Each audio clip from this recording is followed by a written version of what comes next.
One of my favorite taglines here at Vets in Transition is, quote, "We all have a story to tell," end quote.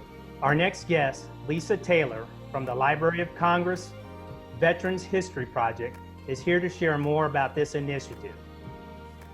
Thank you for having me. I really appreciate the opportunity to share a little bit with you about the Library of Congress Veterans History Project.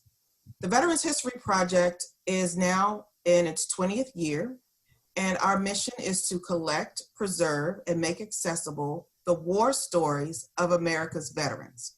That's any veteran who served for the U.S. military from World War I through the more recent conflicts, who is now separated from their military service and ready to share about what they did, saw, and experienced in their own words, in their own way. This is a grassroots project that relies solely upon volunteers all over the country to just sit down with the veteran in their life and have a conversation with them about what they experienced when they were in the military.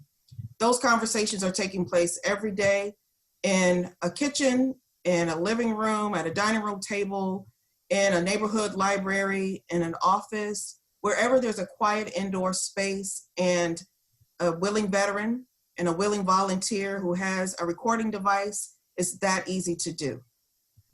We do have some minimum requirements, and all of those are spelled out in the Veterans History Project Field Kit, which is accessible on our website at www.loc.gov/vets with an S.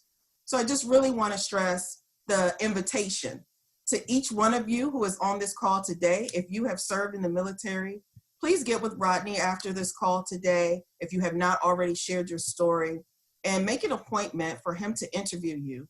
We're excited to announce that in February of 2021, during Black History Month, Rodney is going to, and Veterans in Transition is going to collaborate with the Veterans History Project and do a ceremonial donation of all the stories that they have collected thus far.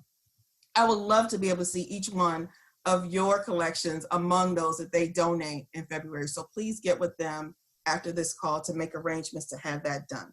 I specifically want to thank Deanna Wan and her dad for participating, because they are already in our database. And I'm very glad to see that, and just being able to hear more about their stories is great. But the public can also go to the Veterans History Project website and look up the service records for these two great Americans. So we really appreciate you as well. So I'll close by just reminding people that our web address is www.loc.gov/vets, that's VETS, and you can log on 24 hours a day, get the information that you need, and if you have any questions, the information is there for you to email us. So thanks again for having me. Thank you, Lisa, for educating us on the Library of Congress Veterans History Project. What a great Just Like Daddy program. From General Spencer kicking things off as our keynote, to the video clips of sons and daughters being just like Daddy, this has turned out to be a great Father's Day. Thank you to all of our sons and daughters who took the time to tell their awesome Just Like Daddy stories.